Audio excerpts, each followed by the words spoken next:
A little bit about her story. So Caitlyn, let's give it up for Caitlyn real quick. Grab a seat, Caitlyn. I have a couple questions for Caitlyn, and while I ask these questions, Caitlyn's going to respond, and you're just going to get a little snapshot of how Caitlyn lives and how Caitlyn has said yes to the Great Commission. Caitlyn, how you doing? Is it on? It's turning on. We're getting there. Come in, look. You can look at it.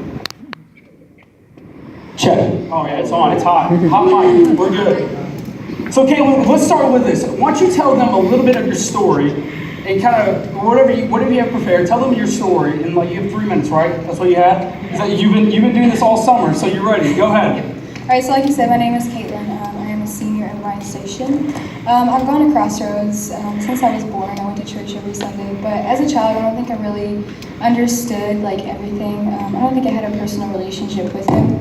It wasn't until my freshman year of high school when I was going through something tough in my family that it all really hit me that I was missing something. I was sitting in a main service here at church one Sunday, and they were talking about baptism and fully accepting Jesus as your Savior and just having that personal relationship with Him, and that's when it hit me that's what I was missing. I almost got baptized when I was in 3rd grade, but I ended up not doing it, and at the time I didn't know why.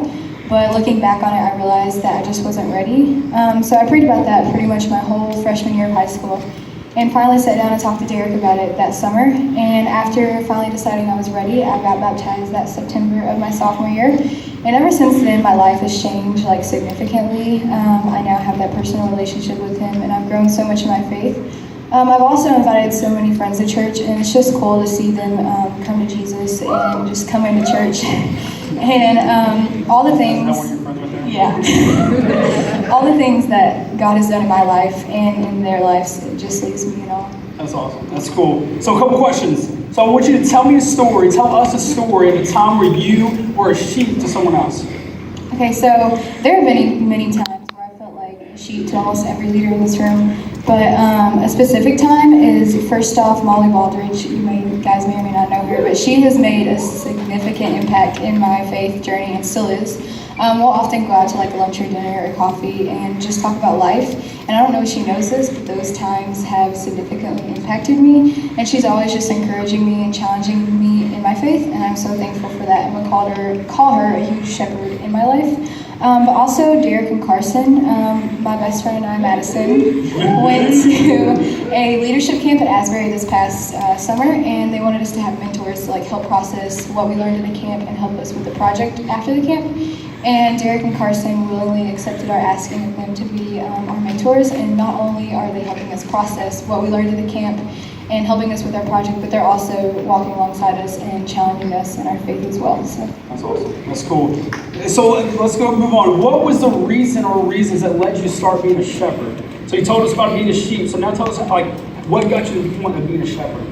Okay, so one of the main reasons that caused me to be a shepherd, or led me to, in general, is it started back about a year ago. I was in a discipleship huddle with some of my fellow XSM girls, and it was led by Molly and Carson. And throughout the huddle, we were encouraged to just go out and disciple others. But something that really stuck out to me was the leadership square, which really encouraged me to be a shepherd.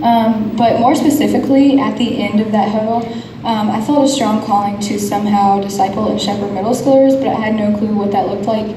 So I kind of put it to the side, but you guys know how Jesus works. He didn't let me just put it to the side and forget about it. So that conviction didn't go away. So I actually mentioned it to Cam earlier this summer and was like, hey, I'd like to get plugged in with middle school sometime, but I didn't really know what that looked like.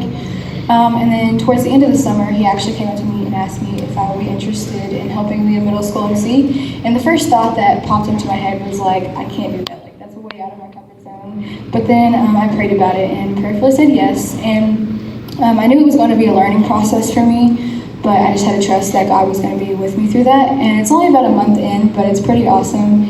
And and also another reason, I know there's so many reasons, but I just realized how many of my friends at school that didn't know Jesus, and it honestly hit me hard because I know how awesome Jesus is, and I couldn't imagine a life without Jesus.